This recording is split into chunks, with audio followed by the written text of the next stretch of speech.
Assalamualaikum warahmatullahi wabarakatuh. Saya Safa Puji Arifah dari kelas Fisiologi Ternak C ingin mempresentasikan materi-materi fisiologi ternak untuk ujian tengah semester. Bab pertama ada sel, kedua ada balance air dan ekskresi, ketiga ada pengatur temperatur, keempat ada respirasi, kelima ada vaskular, dan yang keenam ada darah. Bab yang pertama adalah sel. Sel merupakan unsur dasar penyusun kehidupan. Sel ditemukan pertama kali oleh seorang ilmuwan asal Inggris bernama Robert Hooke pada tahun 1665. Organisme bersel dibagi menjadi dua, yang pertama ada unisel dan yang kedua ada multisel. Unisel merupakan organisme bersel tunggal, contohnya adalah bakteri. Kemudian multisel merupakan organisme bersel banyak, contohnya adalah manusia. Ciri sel sebagai unit biologi terkecil yang otonom adalah dapat bertumbuh berkembang, dapat mengelola dirinya sendiri, dapat memperbaiki dirinya sendiri, dan dapat bereproduksi. Bab yang kedua ada pengatur temperatur. Produksi panas sel-sel hidup akan meningkat apabila temperatur turun 10 derajat Celcius. Organisme dibagi dua, ada cold blood animal dan warm blood animal. Cold blood animal atau poikiloterm merupakan hewan yang temperatur tubuhnya sangat bervariasi tergantung temperatur luar. Sedangkan warm blood animal atau homoiotherm merupakan hewan berdarah panas yang dapat melakukan aktivitas pada lingkungan dengan perbedaan temperatur yang lebar. Faktor yang mempengaruhi temperatur tubuh ada umur, musim, temperatur lingkungan, makanan dan minuman, jenis kelamin, waktu dalam hari, aktivitas dan pencernaan. Sedangkan toleransi panas tubuh dapat diketahui dari perubahan temperatur tubuh, frekuensi pernafasan, fertilitas, jumlah produksi. Bab selanjutnya ada balance air dan ekskresi. Balance air dan ekskresi dipengaruhi oleh dua komponen. Yang pertama ada air, yang kedua ada urin. Air berperan penting dalam kehidupan.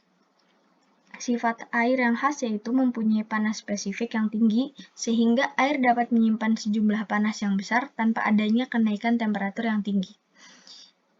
Keseimbangan air di dalam tubuh terjadi saat air yang masuk sama dengan air yang keluar. Yang kedua ada urin.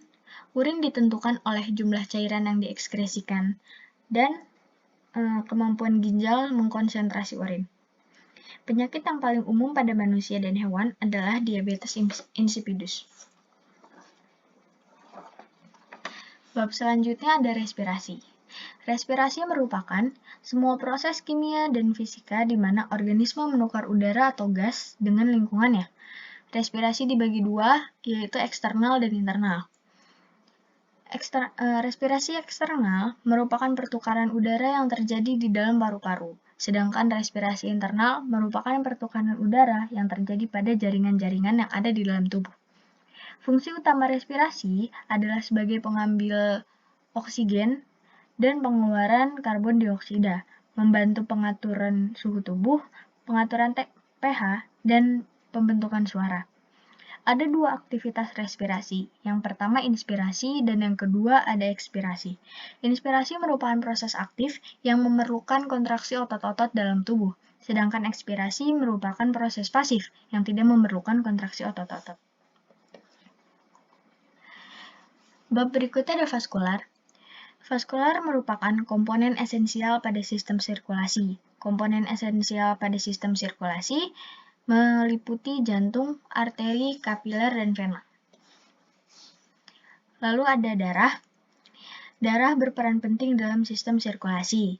Komponen darah dibagi menjadi 4, ada sel darah merah, sel darah putih, trombosit, dan plasma darah. Sel darah merah dapat membawa hemoglobin dan merupakan komponen paling banyak.